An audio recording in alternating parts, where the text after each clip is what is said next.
Good morning, सुप्रभात। Target with Alok online institute में मैं एन के सिंह विज्ञान विषय के साथ आपका स्वागत करता हूं, अभिनंदन करता हूं। प्रश्न संग्रह के 13 पार्ट्स कंप्लीट हो चुके हैं जो कि विज्ञान विषय से संबंधित थे। आज प्रश्न संग्रह के 14वां भाग जो है आपके सामने प्रस्तुत किया जा रहा है और इस प्रश्न संग्रह का मूल उद्देश्य हमने आपको बताया था कि इन प्रश्न संग्रह के माध्यम से आपके विज्ञान विषय के जो भी महत्वपूर्ण टॉपिक हैं उनको करवा देना, यही इस प्रश्न संग्रह का मुख्य उद्देश्य होता है। तो उसी क्रम को आज आगे बढ़ाते हुए क्वेश्चंस पे हम डिस्कस करेंगे और उनके एक्सप्लेनेशन को हम समझने का प्रयास करेंगे। तो आप बहुत ही गंभीरता पूर्वक प्रत्येक क्वेश्चन को पढ़ेंगे और उसके पश्चात उसका आंसर देने का प्रयास करेंगे। पहला क्वेश्चन आज का है हमारा कि किसी वृक्ष की आयु किस प्रकार मालूम की जाती है। किसी वृक्ष की अगर आयु मालूम करनी हो तो हम किस प्रकार से ज्ञात कर सकते हैं। जड़ों को माप कर अध्ययन कर सकते हैं, या ऊंचाई को माप कर, या फलों की संख्या के द्वारा, या वार्षिक वलयों की संख्या के द्वारा। तो पहले मैं अगर आंसर पे डिस्कस करना चाहूं तो वार्षिक वलयों की संख्या को ज्ञात करके, वार्षिक वलयों की संख्या को ज्ञात करके हम किसी भी वृक्ष की आयु की गणना कर सकते हैं। वार्षिक वलय क्या होता है और वार्षिक वलय का निर्माण कैसे होता है, यह समझना जो है अत्यंत आवश्यक है। तो समझने का प्रयास करते हैं। देखिएगा, अगर हम बात करें ऊतक की, ठीक है, अगर मैं बात करें प्लांट टिश्यू की, अगर हम बात करें तो प्लांट टिश्यू जो होता है यह दो प्रकार का पाया जाता है। पहले प्रकार के प्लांट टिश्यू को कहा जाता है मेरिस्मेटिक टिश्यू और दूसरे प्रकार के ऊतक को कहा जाता है परमानेंट टिश्यू। यानी कि पहले प्रकार का जो ऊतक होता है प्लांट सेल में उसको कहा जाता है विभज्योतक ऊतक और दूसरे प्रकार का जो ऊतक होता है उसको अस्थायी ऊतक कहा जाता है। अस्थायी ऊतक इस वजह से अस्थायी नाम इसका पड़ा है, इस वजह से इसका नाम परमानेंट पड़ा है क्योंकि इनके कोशिकाओं में किसी भी प्रकार का कोई भी विभाजन नहीं होता है। और जब कोशिकाएं विभाजित नहीं होंगी तो इसका मतलब है कि उनका डेवलपमेंट, उनका विकास, उनका ग्रोथ नहीं होगा। और विभज्योतक ऊतक इस वजह से इसका नाम मेरिस्मेटिक है क्योंकि इनकी कोशिकाओं में विभाजन होता रहता है। और याद रखिएगा, जिस भी कोशिका में विभाजन होगा, जिस भी कोशिका में डिवीजन होगा, वह कोशिका डेवलप करेगी, वह कोशिका ग्रोथ करेगी, वह कोशिका विकास करेगी। तो ये जो मेरिस्मेटिक टिश्यू होता है ये आगे चल के जो होता है ये 3 भागों में बंट जाता है। ये आगे चलकर 3 भागों में बंट जाता है। पहले प्रकार के मेरिस्मेटिक टिश्यू को कहा जाता है शीर्षस्थ विभज्योतक ऊतक। शीर्षस्थ को कहा जाता है एपिकल मेरिस्मेटिक टिश्यू, इसे कहा जाता है एपिकल मेरिस्मेटिक टिश्यू। शीर्षस्थ का मतलब यह होता है कि अगर पौधों के शीर्ष भागों में, अगर पौधों के शीर्ष भागों में विभाजन होता है तो उसको हम शीर्षस्थ विभज्योतक ऊतक या एपिकल मेरिस्मेटिक टिश्यू के नाम से जानते हैं। और जब भी पौधा शीर्ष भाग में विभाजित होगा तो पौधा किसमें वृद्धि करेगा? पौधा वृद्धि करेगा लंबाई में। यह चीज आप हमेशा याद रखिएगा कि शीर्षस्थ विभज्योतक ऊतक में हमेशा और हमेशा पौधा लंबाई में वृद्धि करेगा। किसमें वृद्धि करेगा? लंबाई में वृद्धि करेगा। और लंबाई में अगर पौधों की वृद्धि हो रही है तो ऐसी वृद्धि को कहा जाता है प्राथमिक वृद्धि, या ऐसी वृद्धि को कहा जाता है प्राइमरी ग्रोथ, जो है क्या बोलते हैं? Primary growth. अगर दूसरी बात करें तो दूसरा जो आपका ऊतक होता है उसको कहा जाता है पार्श्वीय। पार्श्वीय का मतलब होता है लेटरल मेरिस्मेटिक टिश्यू। यानी कि पौधों के अगर पार्श्व भागों में, पौधों के अगर किनारे वाले हिस्सों में अगर विभाजन होता है तो ऐसे विभाजन को कहा जाता है पार्श्वी विभज्योतक ऊतक या लेटरल मेरिस्मेटिक टिश्यू कहा जाता है। और हमेशा याद रखिएगा, अगर पौधा जो है इसके पार्श्व भागों में विभाजन हो रहा है तो पौधा जो है वह चौड़ाई में, वह मोटाई में क्या करेगा? वह वृद्धि करेगा। और अगर पौधा चौड़ाई में या मोटाई में वृद्धि कर रहा है तो ऐसी वृद्धि को कहेंगे हम क्या? ऐसी वृद्धि को कहेंगे कि पौधा जो है वह मोटाई में या चौड़ाई में अगर वृद्धि कर रहा है तो ऐसी वृद्धि को हम कहेंगे द्वितीयक वृद्धि। क्या बोलेंगे इसे? इसे हम कहेंगे द्वितीयक वृद्धि। और द्वितीयक वृद्धि जो होता है या सेकेंडरी जो ग्रोथ होता है, द्वितीयक वृद्धि के दौरान ही इस तनों में, इस पौधों के स्टेम में, तनों में वार्षिक वलय का निर्माण होता है, यानी कि एनुअल रिंग का निर्माण होता है। अगर आप किसी भी डेवलप पौधों को देखें और उसके तने का अवलोकन करें तो आप ये पाएंगे कि उसके तने में कुछ इस प्रकार से संरचनाएं बनी होती हैं, कुछ इस प्रकार से रिंग बने होते हैं। इसी रिंग को कहा जाता है एनुअल रिंग, या इसी रिंग को कहा जाता है वार्षिक वलय। वार्षिक नाम इस वजह से है क्योंकि यह प्रत्येक साल में जो होते हैं, यह प्रत्येक साल में जो है आपके निकलते हैं, इसी वजह से इसका नाम होता है वार्षिक वलय। तो इन वार्षिक वलयों के आधार पर हम किसी भी वृक्ष की आयु की गणना कर सकते हैं। और यहीं पे एक क्वेश्चन आ जाता है ये कि विज्ञान की वह कौन सी शाखा है जिसके अंतर्गत हम वार्षिक वलयों को काउंट करके किसी वृक्ष की आयु की गणना कर लेते हैं। तो याद रखिएगा, विज्ञान की वह शाखा जिसके अंतर्गत हम वार्षिक वलयों का अध्ययन करके किसी वृक्ष की आयु की गणना करते हैं, उसे डेंड्रोक्रोनोलॉजी कहते हैं, उसे डेंड्रोक्रोनोलॉजी कहते हैं। डेंड्रोक्रोनोलॉजी विज्ञान की वह शाखा होती है जिसके अंतर्गत हम वार्षिक वलयों का अध्ययन करके किसी वृक्ष की आयु की गणना करते हैं। तो ये आपका मेरिस्टेमेटिक टिश्यू रहा। तो अगर पौधा लंबाई में वृद्धि कर रहा है तो उसको हम प्राथमिक, पौधा अगर चौड़ाई में वृद्धि कर रहा है तो उसको द्वितीयक, और द्वितीयक वृद्धि के दौरान ही कार्क कैम्बियम और कैम्बियम का निर्माण होता है, और उसी दौरान इन वार्षिक वलय अर्थात एनुअल रिंग का निर्माण होता है। तो इतनी बातें आपको स्पष्ट हो जानी चाहिए इस क्वेश्चन से संबंधित। आगे चलते हैं, नेक्स्ट क्वेश्चन पे चलते हैं। नेक्स्ट क्वेश्चन है कि दाद की बीमारी, ठीक है, दाद की बीमारी यानी कि रिंगवर्म की जो बीमारी होती है, निम्नलिखित में से किस प्रकार की होती है? क्या यह बैक्टीरियल होता है, क्या यह प्रोटोजोन होता है, या फिर वायरल होता है, या फंगल होता है? यानी कि जो रिंगवर्म की बीमारी होती है वह किसके द्वारा होती है और किस प्रकार की बीमारी है? तो याद रखिएगा, यह फंगल होती है। फंगल इस वजह से क्योंकि ये जो दाद की बीमारी होती है यह कवक जनित बीमारी होती है, यानी कि कवकों के द्वारा उत्पन्न की जाने वाली बीमारी होती है। इसी वजह से इसको फंगल डिजीज कहा जाता है। अगर हम बात करें कि फंगल अर्थात कवक के द्वारा मानव शरीर को कौन कौन से रोग होते हैं, तो थोड़ा समझने का प्रयास करते हैं। तो कवक के द्वारा होने वाले अगर रोगों पे हम चर्चा करें तो कवक के द्वारा कुछ इस प्रकार से रोग मानव के शरीर में होते हैं। पहला आपने ये देखा कि कवक के द्वारा दमा नामक रोग हो रहा है, ठीक है, दमा नामक रोग। दूसरा जो है, अभी अभी आपने क्वेश्चन के माध्यम से पढ़ा कि कवक के द्वारा जो होता है दाद नामक रोग हो सकता है। कवक के द्वारा जो है गंजापन अर्थात बाल्डनेस नामक रोग हो सकता है, बाल्डनेस नामक रोग हो सकता है। इसी कवक के द्वारा जो है ये खाज नामक बीमारी भी हो सकती है। दाद, खाज, गंजापन, दमा, और वेरी इंपॉर्टेंट कि एथलीट फूट, ठीक है, एथलीट फूट नामक बीमारी भी किसके द्वारा होती है? इसी कवक के द्वारा होने वाली बीमारी होती है।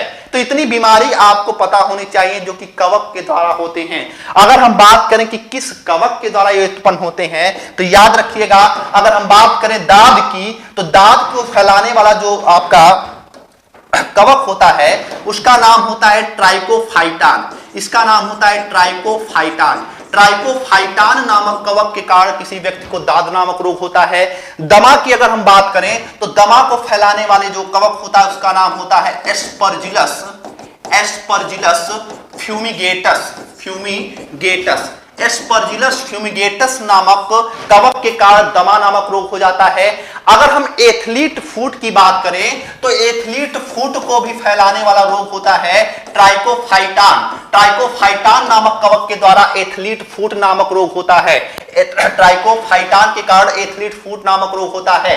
अगर गंजापन की बात करें तो गंजापन जो होता है टीनिया केपेटिस, ठीक है, टीनिया केपेटिस नामक जो कवक होता है उसकी वजह से गंजापन अर्थात बाल्डनेस नामक रोग हो जाता है। अगर हम बात करें खाज की तो एकेरस, एकेरस इसके बीज नामक कवक के कारण व्यक्ति को हार्ज नामक रोग हो जाता है। तो इतनी बातें याद रखिएगा।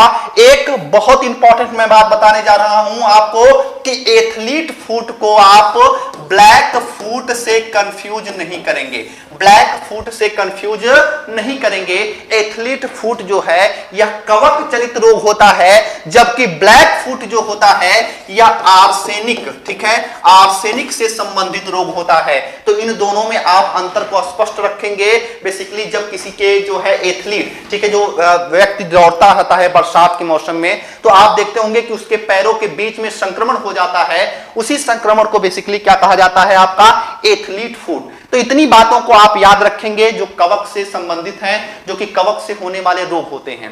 कवक का जो अध्ययन होता है, ठीक है, कवक का जो अध्ययन होता है उसको अगर हम बात करें कि कवक की और क्या क्या विशेषता हो सकती हैं और कवक के अध्ययन में क्या क्या बातें जो है इंपॉर्टेंट होती हैं, तो एक कवक होता है, इसको भी याद रखिएगा, जिसका नाम होता है रोडोटुरला, ठीक है।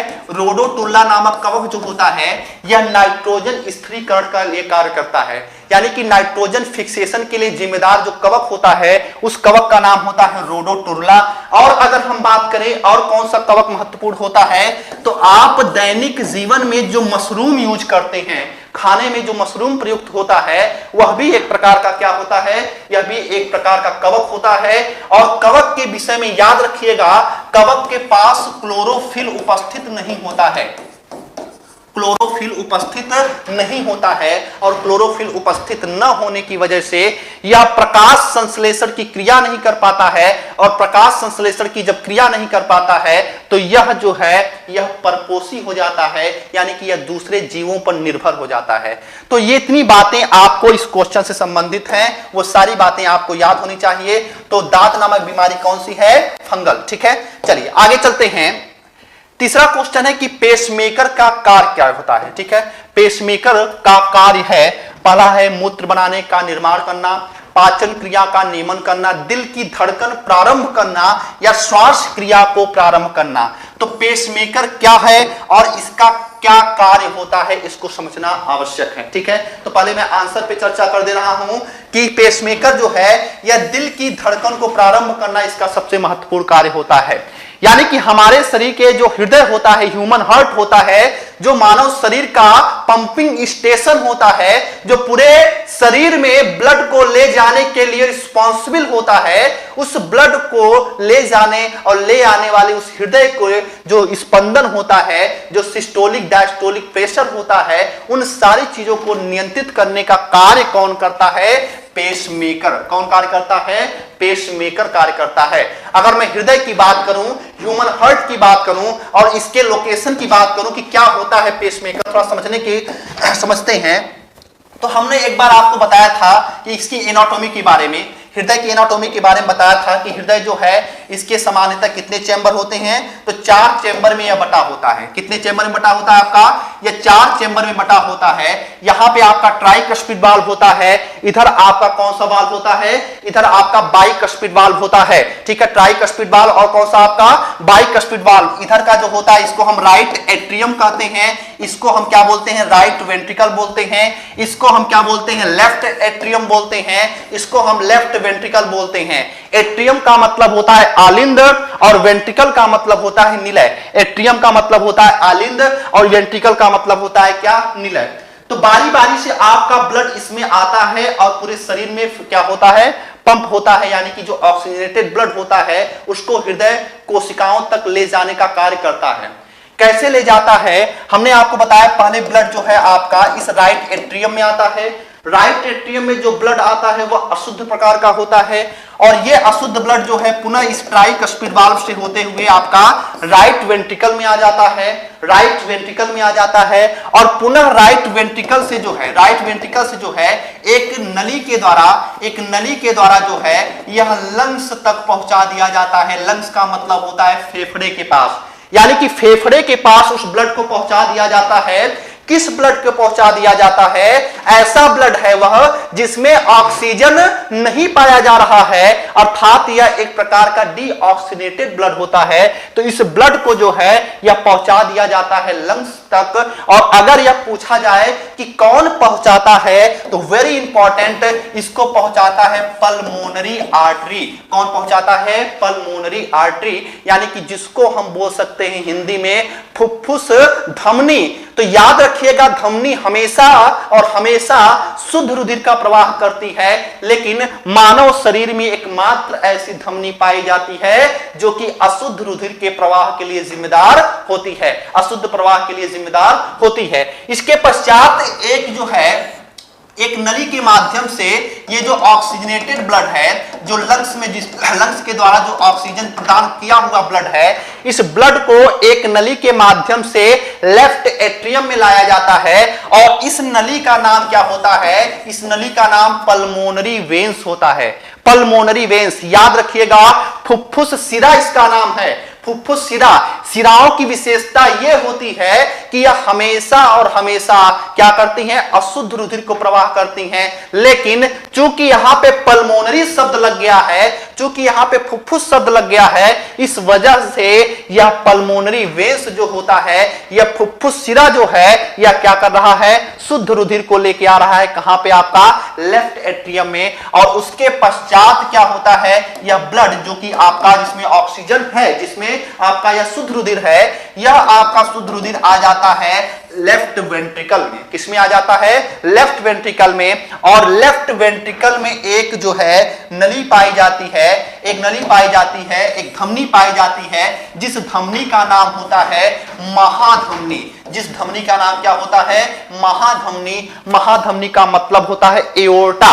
क्या होता है? एओर्टा। ये महा इस वजह से है क्योंकि मानव के शरीर में सबसे लंबी जो है आपकी धमनी पाई जाती है, उस धमनी का नाम क्या है? महाधमनी। तो यही महाधमनी जो है, ये पूरे शरीर में ब्लड को पंप करने के लिए क्या होती है? जिम्मेदार। तो ये एनाटॉमी के बारे में हमने चर्चा किया जो कि ह्यूमन हार्ट से संबंधित था। प्रश्न ये था कि पेसमेकर, तो यहां पे राइट एट्रियम में एक वो है पाया जाता है स्थान, जिसको कहा जाता है आपका पेसमेकर। इस पेसमेकर का कार्य क्या होता है? ध्यान से समझने का प्रयास करिएगा। इस पेसमेकर का कार्य ये होता है कि ये ब्लड जो आपका इधर से इधर आ रहा है या इधर से इधर आ रहा है, ये तब होता है जब एक बार आपका ह्यूमन हार्ट स्क्वीज करता है, एक बार रिलैक्स होता है। यानी कि एक बार जो है शिथिल होता है और एक बार क्या होता है? एक बार शिथिल होता है और एक बार जब ये रिलैक्स होता है, तो उस दौरान ब्लड आपका इधर से क्या होता है? इधर आता है। तो ये ब्लड जो है, या ये जो सिस्टोलिक या डायस्टोलिक प्रेशर होता है, या ये जो प्रंकुचन और शिथिलन की जो क्रिया हो रही है, यह सही प्रकार से हो, इसके लिए क्या करता है पेसमेकर? ये पूरे हृदय में क्या करता है? विद्युत आवेग उत्पन्न करता है। यह पूरे हृदय में क्या करता है? विद्युत आवेग उत्पन्न करता है। यानी कि एक प्रकार की ये विद्युत करंट को जो होता है पूरे हृदय में क्या करता है? भेजने का कार्य करता है। और इन्हीं विद्युत आवेगों के द्वारा जो है यह एक निश्चित दर से हृदय जो है स्पंदित होता है।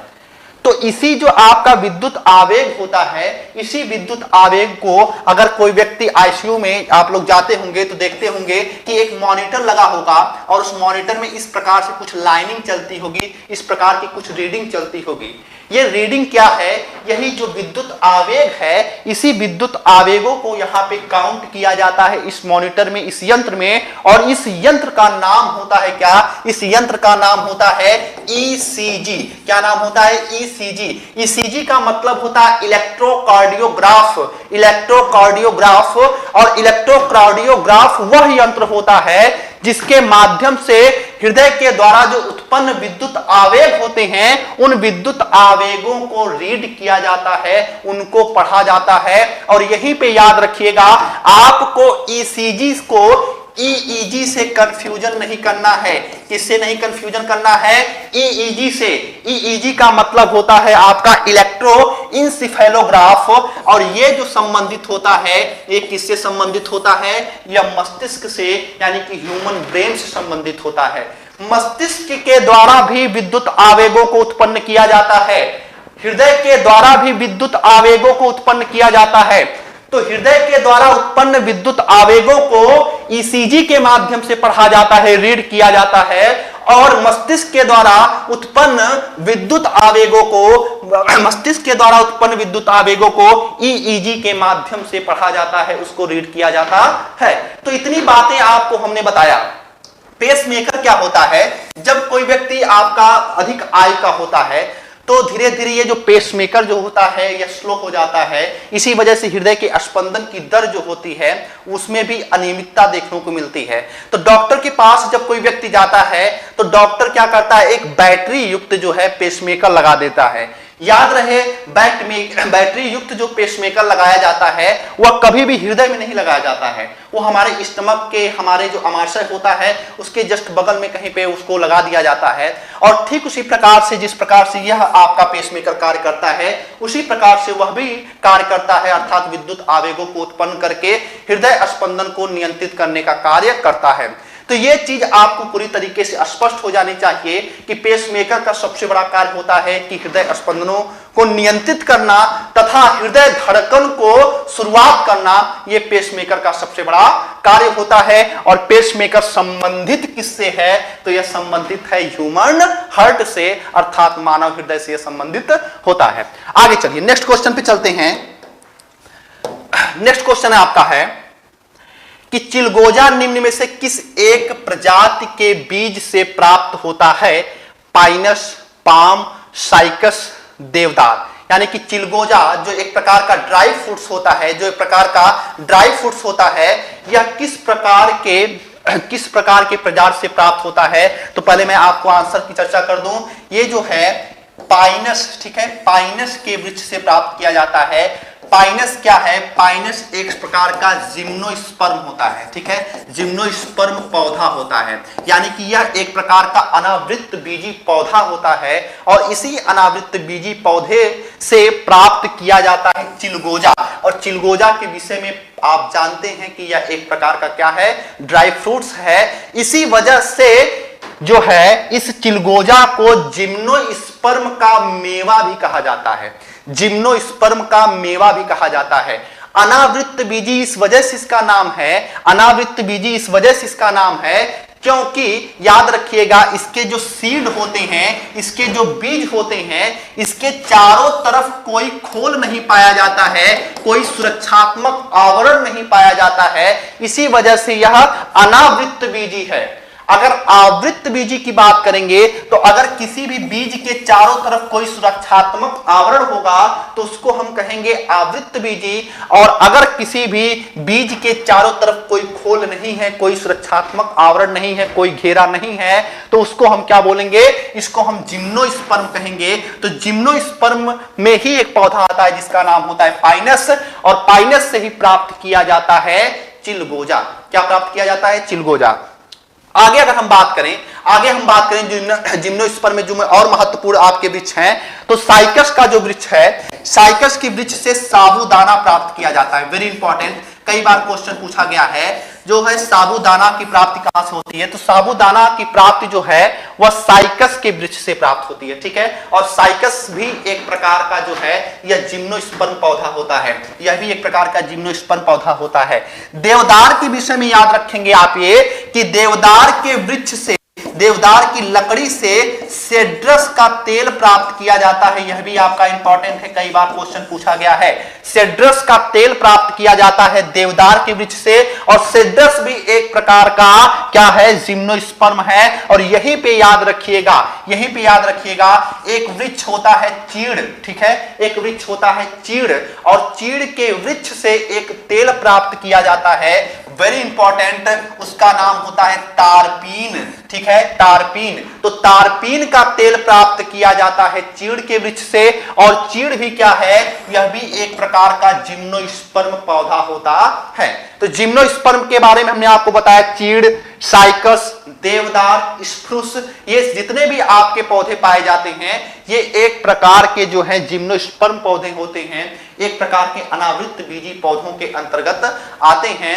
और इनकी उपयोगिता बहुत होती है, जो है आर्थिक दृष्टिकोण से जितनी भी लकड़ी जो आपके आर्थिक दृष्टिकोण से महत्वपूर्ण होती हैं, उनमें जो है अनावृत बीजी पौधे जो होते हैं महत्वपूर्ण भूमिका निभाते हैं। तो ये कुछ पॉइंट हैं जिनको आपको याद करना है, और ये कई बार आपके क्वेश्चन पूछे गए हैं। खास करके ये टारपीन का तेल, सिट्रस का तेल, साबूदाना किससे प्राप्त किया जाता है, और चिलगोजा, ठीक है, इसके बारे में आपका क्वेश्चन पूछा गया है। तो आशा करूंगा कि आप ये सारी चीजें अपने जहन में रखेंगे, और एक एक पॉइंट में जितने भी बता रहा हूं वो सारे आप याद करते चल रहे होंगे, ठीक है, क्योंकि मैं जितने भी आपको ये क्वेश्चंस बता रहा हूं बहुत शिद्दत के साथ हमने इसको तैयार किया है, और यही सी का परिणाम होता है कि आप देखेंगे कि यूपी ट्रिपल एससी की जो एग्जाम हुआ है अभी हाल ही में, उसमें से डायरेक्टली जो है यहां से क्वेश्चन पूछे गए हैं। तो आगे भी यूपी पीसीएस की परीक्षा है, तो आप इसको अंडर एस्टिमेट नहीं करेंगे, बहुत ही ध्यानपूर्वक, बहुत ही गंभीरता के साथ इन सारे क्वेश्चंस को देखेंगे, और इन क्वेश्चंस के साथ साथ उससे कहीं ज्यादा इंपॉर्टेंट है मेरे द्वारा दिया गया एक्सप्लेनेशन, ठीक है, क्योंकि मैं पूरा प्रयास करता हूं कि एक क्वेश्चंस के माध्यम से आपको कई प्रकार के क्वेश्चन जो उससे रिलेवेंट हैं, जो उससे संगत हैं, उसको मैं बता देने का पूरा प्रयास करता हूं। चलिए आगे चलता हूं नेक्स्ट क्वेश्चन पे। नेक्स्ट क्वेश्चन आपका है कि गुर्दे की क्रियात्मक इकाई क्या होती है, यानी कि what is the functional unit of kidney. Kidney की फंक्शनल यूनिट क्या होती है, किडनी के अंदर सबसे महत्वपूर्ण भूमिका कौन निभाता है, तो किडनी के अंदर सबसे महत्वपूर्ण भूमिका निभाता है नेफ्रॉन। कौन भूमिका निभाता है, नेफ्रॉन।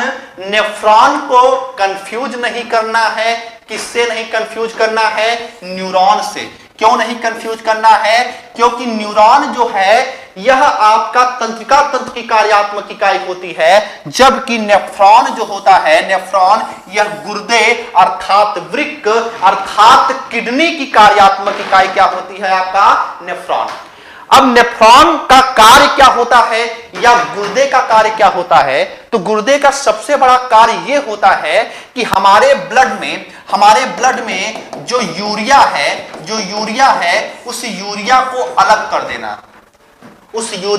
अलग कर देना, इसको फिल्टर कर देना, और फिल्टर करके उसको यूरिन का रूप धारण करा देना, मूत्र का रूप धारण करा देना, और उसको अलग करके जो है हमारा जो ब्लड है उसको प्यूरिफाई कर देना, उसको शुद्ध कर देना। ये सबसे बड़ा कार्य होता है किसका, गुर्दे का या वृक्क का या किडनी का। तो यह एक जटिल कार्य है। जटिल कार्य इस वजह से है क्योंकि इसी आपके ब्लड में ऑक्सीजन भी है, इसी ब्लड में आपका कार्बन डाइऑक्साइड भी, इसी में ग्लूकोज है, इसी में फैटी एसिड है, इसी में अमीनो एसिड है, इसी में आपका विटामिन भी है, सारी चीजें जो है इसी ब्लड में हैं। लेकिन कितने बेहतर तरीके से प्रकृति जो है या नेफ्रॉन जो है यह यूरिया को अलग करता है, यह सोचने वाली बात है, कितने अच्छे तरीके से इसको फिल्टर करता है।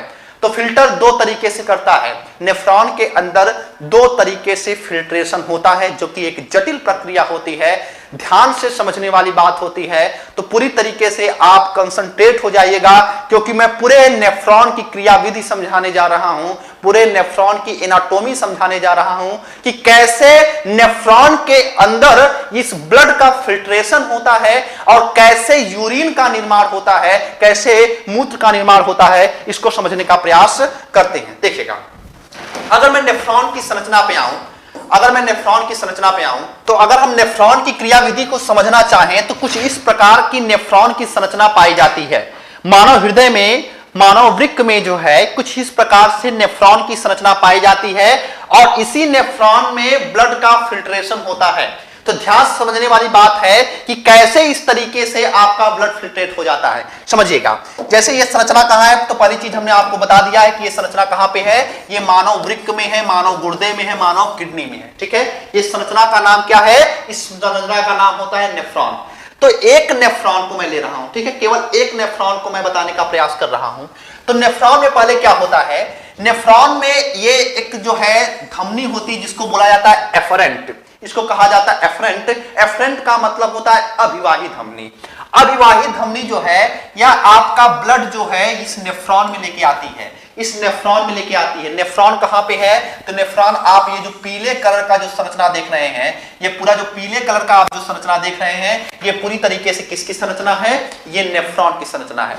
तो इसमें जो है एफरेंट आर्टियोल्स के द्वारा ब्लड को पहले लाया जाता है, और उसके पश्चात एक दूसरी दो धमनी होती है जिसको इफरेंट कहा जाता है, यह यहां से ब्लड को क्या करती है, निकालती है।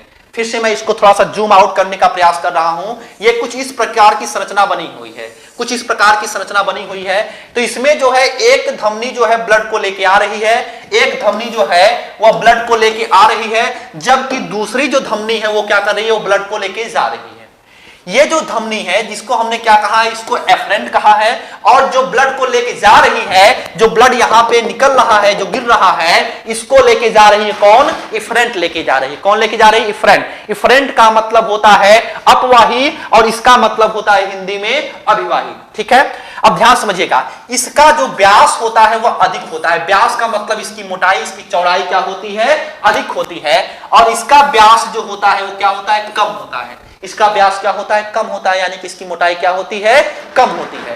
तो ध्यान समझने वाली बात यह है कि मान लीजिए कोई बाल्टी है, मान लीजिए कोई बाल्टी है, अगर इसमें मान लीजिए एक चौड़ी पाइप जो है वो पानी लेके इसमें आ रही है।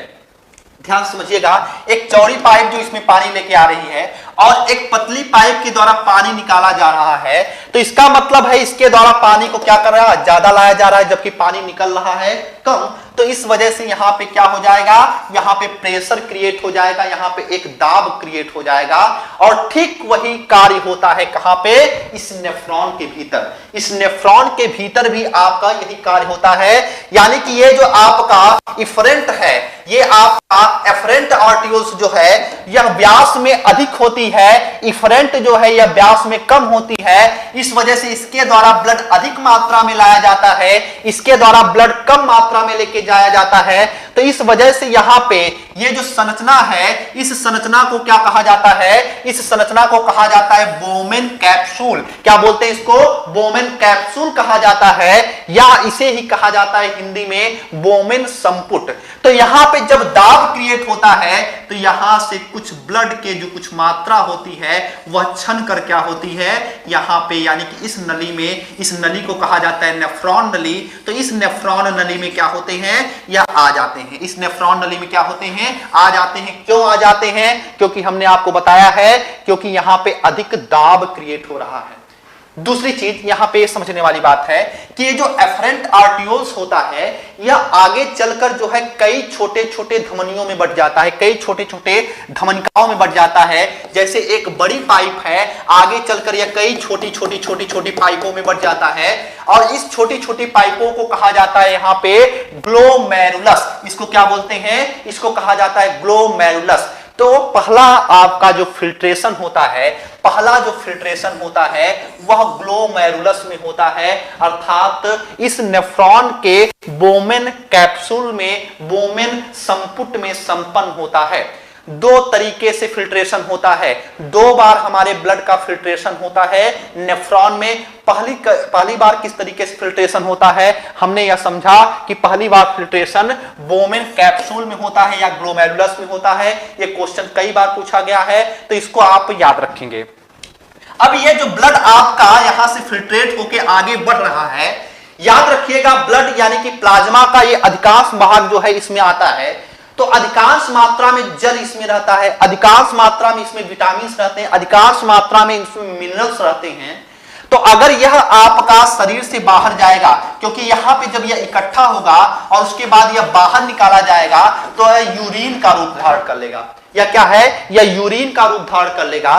तो अगर सारी चीजें हमारे शरीर से बाहर चली जाएंगी प्लाज्मा में, जो कि उसमें ग्लूकोज भी है, उसमें अमीनो एसिड भी है, उसमें आपका विटामिन भी है, उसमें अधिक मात्रा में जल भी है, तो अगर यह अधिक मात्रा में हमारे शरीर से बाहर चला जाएगा तो हमारे शरीर को बहुत ही ज्यादा नुकसान होगा। इसी वजह से इसको दोबारा क्या किया जाता है, अवशोषित करने का प्रयास किया जाता है। और ये दोबारा जो अवशोषण किया जाता है, यह किसके द्वारा अवशोषण किया जाता है, यही जो एफरेंट आर्टियोल्स है, ये आगे चलकर, ये एफरेंट आर्टियोल्स जो है ये आगे चलकर आप देख रहे हैं कि इनमें जो है कई छोटी छोटी धमनिकाएं बनाकर इन्हीं के ऊपर एक जाल बना लेती हैं, और इन्हीं जाल में जो है परासरण की क्रिया के द्वारा जो अच्छे पदार्थ होते हैं, जो उपयोगी पदार्थ होते हैं मानव के शरीर के लिए, जैसे कि जल, जैसे कि खनिज लवण, जैसे कि विटामिन, इन सबको क्या कर लिया जाता है, अवशोषित कर लिया जाता है। और जब सारे अवशोषण की प्रक्रिया समाप्त हो जाती है तो शेष कुछ जल जो है आपका यहां पे इकट्ठा होता है, और इस इकट्ठा हुए जल को हम क्या बोलते हैं, यूरिन कहते हैं। क्या बोलते हैं, यूरिन कहते हैं। तो दो तरीके से फिल्ट्रेशन होता है नेफ्रॉन नलिका में। पहला फिल्ट्रेशन हुआ आपका कहां पे, इस ग्लोमेरुलस में, और दूसरा फिल्ट्रेशन कहां पे हो रहा है, ये आपका एफरेंट आर्टरियोल्स के द्वारा, विभिन्न प्रकार की धमनिकाओं के द्वारा अवशोषण किया जा रहा है। कौन सी भी बार आपका अवशोषण किया जा रहा है, दूसरी बार। इसी वजह से इसे कहा जाता है रीएब्जॉर्बेशन, या इसे कहा जाता है पुनरावशोषण। तो दो तरीके से फिल्ट्रेशन होगा नेफ्रॉन नलिका में। पहला होगा ग्लोमेरुलस में, इसे अल्ट्रा फिल्ट्रेशन कहा जाता है या अति सूक्ष्म निस्यंदन कहा जाता है, और दूसरी बार जो होता है इसको पुनरावशोषण कहा जाता है या रीएब्जॉर्बेशन कहा जाता है। तो यह प्रक्रिया होती है यूरिन के निर्माण की। ठीक है, आशा करता हूं ये चीज समझ में आई होगी। थोड़ी जटिल प्रक्रिया है, ठीक है, इसको हम समझाने का प्रयास किए हैं। तो अगर कोई भी प्रॉब्लम होगी तो आप जरूर कमेंट में करेंगे, तो इसको दोबारा मैं समझाने का प्रयास करूंगा। ठीक है, एक बार और वीडियो देखेंगे तो आपको सारी चीजें क्लियर हो जाएंगी। आगे चलते हैं, नेक्स्ट क्वेश्चन पे चलते हैं। तो यहां पे आंसर क्या हो जाएगा आपका, नेफ्रॉन, और पूरे नेफ्रॉन की जो आपकी एनाटॉमी है उसको हमने बताने का प्रयास किया है। ठीक है, उसके पश्चात देखते हैं छठे क्वेश्चन पे देखिएगा। छठा क्वेश्चन है मिलान करने के लिए कि विटामिन B12 है, उसके सामने मैग्नीशियम है, हीमोग्लोबिन है, उसके सामने कोबाल्ट है, क्लोरोफिल है, उसके सामने तांबा है, चैल्कोपाइराइट है, उसके सामने लौ है। ठीक है, तो अगर इसको हम मिलाना चाहें, ठीक है, तो विटामिन B12 जो होता है इसमें क्या पाया जाता है, तो ये उसमें पाया जाता है कोबाल्ट। ठीक है, हमने आपको बताया है विटामिन B12 का रासायनिक नाम क्या होता है, विटामिन B12 का रासायनिक नाम होता है साइनोकोबालामीन। और विटामिन B12 कार्य क्या करता है, तो विटामिन B12 का सबसे बड़ा कार्य होता है कि ये आरबीसी के परिपक्वन में सहायता करता है।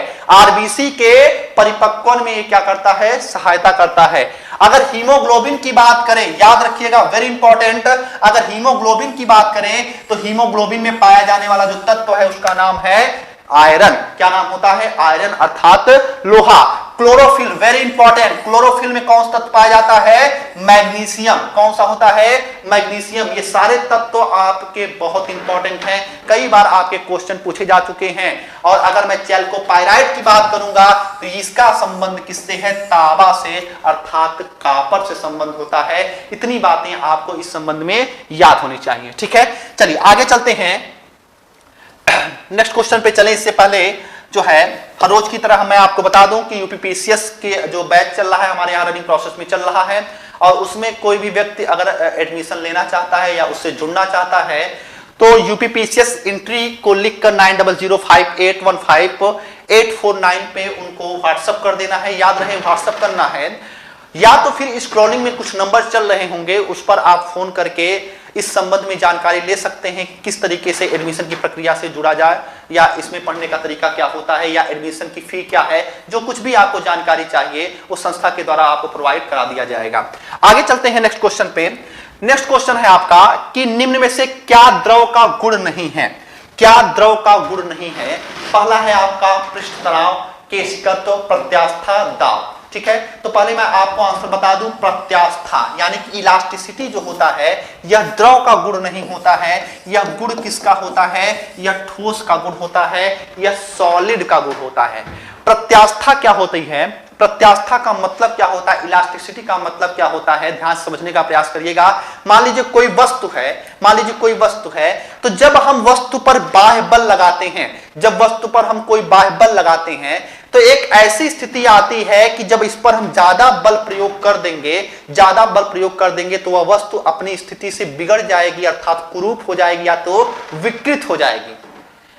लेकिन अगर हम बल लगाएं तो क्या हुआ, ये हल्का से इसके रूप में परिवर्तन हुआ, और उसके पश्चात हम बल को हटा लें, उसके बाद पुनः यह अपनी स्थिति में आ जा रहा है। जैसे मान लीजिए रबड़ आप लिए हैं, तो रबड़ को आपने प्रेस किया तो उसके रूप में परिवर्तन हो गया, और पुनः आपने बल हटाया तो उसके बाद पुनः वह अपनी स्थिति में आ गया। तो अगर वस्तु जो है इस प्रकार के रूप में परिवर्तन कर रही है, या वस्तु का वह गुण जो अपने अपने रूप में परिवर्तन होने का विरोध करती है, उसे कहा जाता है प्रत्यास्था या उसे कहा जाता है इलास्टिसिटी। और ये जो होता है यह ठोस में पाया जाने वाला एक महत्वपूर्ण गुण होता है। पृष्ठ तनाव, सरफेस टेंशन की मैं बात करूं तो सरफेस टेंशन जो है यह द्रव का गुण होता है। केशिकत्व भी आपका द्रव का गुण होता है। दाब भी आपका पाया जा सकता है द्रव के गुण में, ठीक है।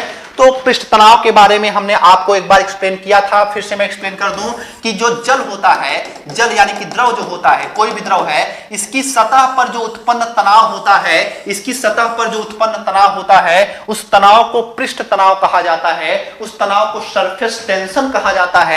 और यह पृष्ठ तनाव इस वजह से पैदा होता है क्योंकि द्रव के दो अणुओं के बीच में उत्पन्न होता है क्या? ससंजक बल। क्या उत्पन्न होता है? ससंजक बल। ससंजक बल क्या होता है? समान अणुओं के बीच में लगने वाले बल को ससंजक बल के नाम से जाना जाता है। फिर से मैं रिपीट कर दूं, समान अणुओं के बीच लगने वाले बल को ससंजक बल के नाम से जाना जाता है। तो ससंजक बल के कारण इसकी ऊपरी परत पर एक तनाव उत्पन्न होता है। क्यों? क्योंकि ये नीचे वाला अणु इसको अपनी तरफ खींचता है, ये ऊपर वाले अणु को नीचे वाला अणु खींचता है, इस ऊपर वाले को नीचे वाला अणु खींचता है। लेकिन ये ऊपर वाला अणु कैसे स्टेबल रहेगा? क्योंकि इसके ऊपर कोई भी अणु नहीं है, इस वजह से ये हमेशा एक टेंशन में रहता है, हमेशा एक तनाव में रहता है। इसी तनाव को क्या कहा जाता है? इसी तनाव को पृष्ठ तनाव कहा जाता है। और केशिकत्व क्या होता है? केश नली। केश नली, केश नली क्या है? हमारे बाल के जैसी, बाल के व्यास की, उसकी मोटाई की, उसकी त्रिज्या की अगर कोई नली है तो उसको केश नली कहा जाता है, यानी कि उसको कैपिलरी कहा जाता है। और इसी केश नली में अगर कोई द्रव ऊपर जा रहा है या कोई द्रव जो है नीचे आ रहा है तो इस घटना को, इस फिनोमिना को हम किस नाम से जानते हैं? इस फिनोमिना को हम केशिकत्व कहते हैं। यानी कि केश नली में किसी द्रव का ऊपर जाना अथवा केश नली में किसी द्रव का नीचे आने की जो घटना होती है, जो फिनोमिना होता है, इसको केशिकत्व के नाम से जाना जाता है। इसको किस नाम से जानता है? केशिकत्व के नाम से जाना जाता है। और केशिकत्व के कई उदाहरण दैनिक जीवन में देखने को मिलता है। केशिकत्व के कई दैनिक जीवन में उदाहरण मिलता है, जैसे कि लालटेन की बत्ती में जो तेल का ऊपर आना केशिकत्व का उदाहरण होता है। सोखता के द्वारा जो है पानी को सोख लेना, यह क्या होता है? केशिकत्व का उदाहरण होता है। जो है नमी को बरकरार रखने के लिए जो है किसान जो है वो अपने खेतों की जुताई कर देते हैं, यह केशिकत्व का उदाहरण है। तो ये सारे उदाहरण जो हैं ये केशिकत्व के उदाहरण हैं। किसी और क्वेश्चंस के माध्यम से इन सारे उदाहरण को और भी अच्छे तरीके से समझने का प्रयास हम करेंगे। आगे चलते हैं नेक्स्ट क्वेश्चन पे। नेक्स्ट क्वेश्चन है, निम्न में से ऊष्मा का मात्रक नहीं है। ठीक है, निम्न में से ऊष्मा का मात्रक नहीं है। याद रखिएगा, यहाँ पे कंफ्यूजन बहुत क्रिएट होता है। तो आप अगर आंसर देंगे तो ये चीज आप समझेंगे कि ऊष्मा और ताप में क्या अंतर होता है। ऊष्मा यानी कि हीट, ताप यानी कि टेम्परेचर, इन दोनों में क्या अंतर होता है। ऊष्मा क्या है? ऊष्मा वह ऊर्जा होती है जो तापांतर के कारण उत्पन्न होती है। यानी कि अगर वस्तु में तापांतर है, ताप में अंतर है, तब उत्पन्न होगी क्या? आपका ऊष्मा। जबकि ताप क्या होती है? ताप क्या होता है? टेम्परेचर क्या होता है? किसी वस्तु की जो ठंडाहट होती है, किसी वस्तु की जो गर्माहट होती है, उसका जो अनुभव हमें होता है वह टेम्परेचर होता है, वह ताप होता है। और ताप का जो मात्रक है या मापने का तरीका है वह डिग्री सेंटीग्रेड भी होता है, वह फारेनहाइट भी होता है, वह र्यूमर भी होता है, वह केल्विन भी होता है। इन सारे तरीकों से मापा जा सकता है ताप को, इन सारे तरीकों से मापा जा सकता है ताप को। तो अगर हम यहाँ पे बात करें कि निम्न में से ऊष्मा का मात्रक नहीं है, नहीं है, तो आप हमेशा याद रखेंगे जहां पे नहीं है उसको लोग अक्सर नहीं पढ़ते हैं। तो हमेशा इस बात को ध्यान में रखिएगा। यहां पे पूछा गया ऊष्मा का मात्रक नहीं है तो केल्विन, केल्विन किसका मात्रक है? ताप का मात्रक है। तो हमारा आंसर क्या हो जाएगा? Answer number 1। और याद रखिएगा कैलोरी, अगर जूल की बात करें तो ये कैलोरी और जूल जो होता है यह ऊष्मा का मात्रक होता है, अर्थात हीट का मात्रक होता है। इस बात को आप हमेशा याद रखेंगे। आगे चलते हैं नेक्स्ट क्वेश्चन पे। नेक्स्ट क्वेश्चन हमारा है कि निम्न में से किस लेंस की क्षमता को धनात्मक में मापा जाता है? किस लेंस की क्षमता को धनात्मक में मापा जाता है? अवतल को, उत्तल को, समतल को। ठीक है, पहली चीज आपको मैं समझा दूं कि ये क्षमता क्या होती है, लेंस की क्षमता क्या होती है। ठीक है, आंसर की अगर मैं बात करूंगा तो आंसर हो जाएगा आपका उत्तल। क्या आंसर हो जाएगा आपका? उत्तल आंसर हो जाएगा। तो अगर लेंस की क्षमता की बात करें तो लेंस की क्षमता क्या होती है? जो फोकस दूरी है, लेंस की जो फोकस दूरी होती है, उस फोकस दूरी के व्युत्क्रम को, इसके उल्टे को हम क्या कहते हैं? लेंस की क्षमता कहते हैं। यानी कि लेंस की क्षमता बराबर हम कह सकते हैं ये फोकस दूरी का जो व्युत्क्रम होता है उसी को हम क्या बोलते हैं? उसी को हम लेंस की क्षमता कहते हैं। और लेंस की क्षमता को मापने की जो इकाई होती है, याद रखिएगा, वेरी इंपॉर्टेंट, इसको डायोप्टर कहा जाता है। लेंस की क्षमता को हम डायोप्टर में मापते हैं, डायोप्टर में मापते हैं। तो अगर आपका यह पॉजिटिव में आ रहा है मान, पॉजिटिव में मान आ रहा है, तो इसका मतलब वह कौन सा आपका लेंस प्रयुक्त किया गया है? उत्तल लेंस। कौन सा प्रयुक्त किया गया है? उत्तल लेंस। और अगर निगेटिव में उसका मान आ रहा है तो वो क्या है आपका? वह एक प्रकार का अवतल लेंस है। और उत्तल लेंस और अवतल लेंस में हमने आपको स्पष्ट विभेद बताया है कि उत्तल लेंस की सबसे बड़ी विशेषता होती है कि इस पे जो किरणें पड़ेंगी वह सारी किरणों को क्या कर देगा? एक स्थान पे सेंट्रलाइज कर देगा, एक स्थान पे बटोर देगा, एक जगह पे इकट्ठा कर देगा। जबकि अवतल लेंस की यह विशेषता होती है, अवतल लेंस की यह विशेषता होती है कि अवतल लेंस पे अगर कोई भी प्रकाश पड़ेगा, अवतल लेंस पे कोई भी प्रकाश पड़ेगा तो वह किरणों को क्या करेगा? फैला देगा। तो ये दोनों बातें आपको स्पष्ट प्राप्त होनी चाहिए, पता होनी चाहिए कि उत्तल और अवतल लेंस में क्या अंतर होता है। तो उत्तल लेंस क्या होता है? ये धनात्मक में ये क्षमता को प्रकट करता है और अवतल लेंस जो है ये ऋणात्मक में क्षमता को प्रकट करता है। दूसरी बात आप ये याद रखिएगा कि अवतल लेंस का प्रयोग जो है यह हमेशा निकट दृष्टि दोष में होता है। ठीक है, निकट दृष्टि दोष अर्थात मायोपिया नामक रोग में अवतल लेंस का प्रयोग किया जाता है, जबकि हाइपरमेट्रोपिया में अर्थात दूर दृष्टि दोष में उत्तल लेंस का प्रयोग किया जाता है, उत्तल लेंस का प्रयोग किया जाता है। जबकि अगर मैं समतल लेंस की, समतल दर्पण होता है तो समतल दर्पण की अगर मैं बात करूं तो समतल दर्पण का प्रयोग परिदर्शी अर्थात पेरिस्कोप में होता है और साथ ही साथ बहुरूपदर्शी अर्थात कैलिडोस्कोप में होता है और साथ ही साथ जो आईना होता है उसमें भी किसका प्रयोग किया जाता है? समतल दर्पण का प्रयोग किया जाता है। ये सारी चीजें आपको पता होनी चाहिए। चलते हैं आज के लास्ट क्वेश्चन पे। आज का लास्ट क्वेश्चन है हाइड्रोजन के रेडियो सक्रिय समस्थानिक को कहते हैं। ठीक है, हाइड्रोजन के रेडियो सक्रिय समस्थानिक को कहते हैं, क्या कहते हैं? यानी कि इसका रेडियो सक्रिय समस्थानिक कौन सा है? हाइड्रोजन का समस्थानिक ऐसा कौन सा है जो रेडियो सक्रिय है? इस क्वेश्चन का मतलब ये है। तो आपको मैं बता देना चाहता हूं पहली चीज कि हाइड्रोजन के 3 समस्थानिक होते हैं। हाइड्रोजन के 3 समस्थानिक होते हैं। समस्थानिक का मतलब यह होता है जिनके परमाणु क्रमांक समान होते हैं, जिनकी द्रव्यमान संख्याएं अलग अलग प्रकार की होती हैं, उनको क्या कहते हैं? उसको समस्थानिक कहा जाता है। तो अगर मैं हाइड्रोजन की बात करूं तो 1H1, 1H2 और 1H3 ये तीन प्रकार के जो होते हैं समस्थानिक होते हैं। किसके? हाइड्रोजन के। किसके? हाइड्रोजन के। तो यहां पे आप देख सकते हैं कि परमाणु क्रमांक क्या है? इन तीनों का समान है, जबकि द्रव्यमान संख्या क्या है? भिन्न भिन्न है। तो इसका मतलब ये क्या है? ये एक दूसरे के समस्थानिक हैं, एक दूसरे के क्या है? समस्थानिक हैं। जानने वाली बात यह है कि 1H1 को प्रोटियम कहा जाता है, प्रोटियम, इसको ड्यूटेरियम कहा जाता है और इसको ट्राइटियम कहा जाता है, ट्राइटियम कहा जाता है। तो ये जो 1H3 होता है, ये जो 1H3 होता है, याद रखिएगा यह रेडियो एक्टिविटी के गुण को प्रदर्शित करता है। ये रेडियो सक्रियता के गुण को प्रदर्शित करता है। रेडियो सक्रियता का गुण क्या होता है?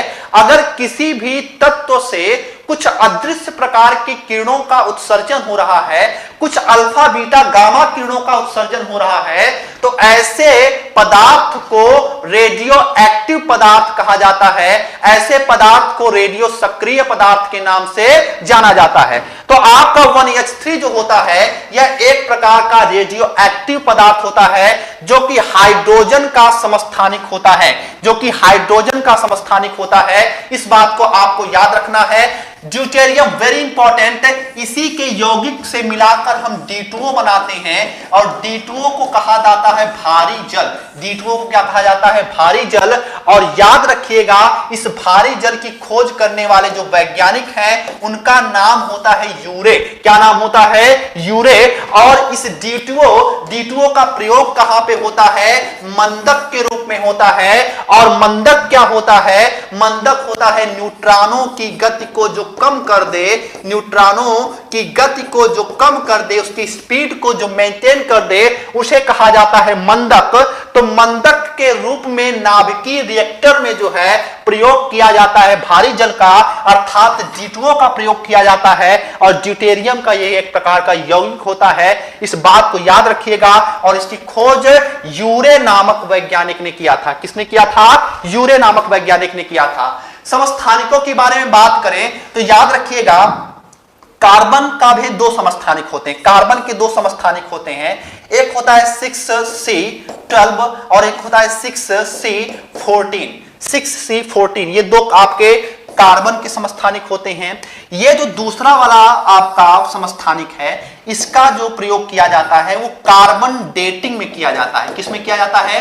कार्बन डेटिंग में। कार्बन डेटिंग क्या होती है? जीवाश्मों की आयु का पता लगाने को जो है कार्बन डेटिंग कहते हैं। और कार्बन डेटिंग में कार्बन के किस समस्थानिक का प्रयोग किया जाता है? तो 6C14 का प्रयोग किया जाता है, जो जीवाश्मों के आयु की गणना करने में प्रयुक्त होता है। और यहीं पे एक फैक्ट और याद कर लीजिएगा, ऐड कर लीजिएगा कि विज्ञान की वह शाखा जिसके अंतर्गत हम जीवाश्मों का अध्ययन करते हैं वह पैलियोओंटोलॉजी कहलाती है। वो पैलियोओंटोलॉजी कहलाती है। विज्ञान की वह शाखा जिसके अंतर्गत हम जीवाश्मों यानी कि फॉसिल्स का अध्ययन करते हैं, उसमें यह कार्बन से जो 14 होता है यह प्रयुक्त किया जाता है। इसके अलावा और कुछ समस्थानिकों की बात करें तो याद रखिएगा आर्सेनिक 74 होता है। आर्सेनिक 74 का प्रयोग किया जाता है ट्यूमर के इलाज में किया जाता है। अगर मैं बात करूं कोबाल्ट 60 तो कोबाल्ट 60 का प्रयोग कैंसर के उपचार में किया जाता है। अगर मैं बात करूं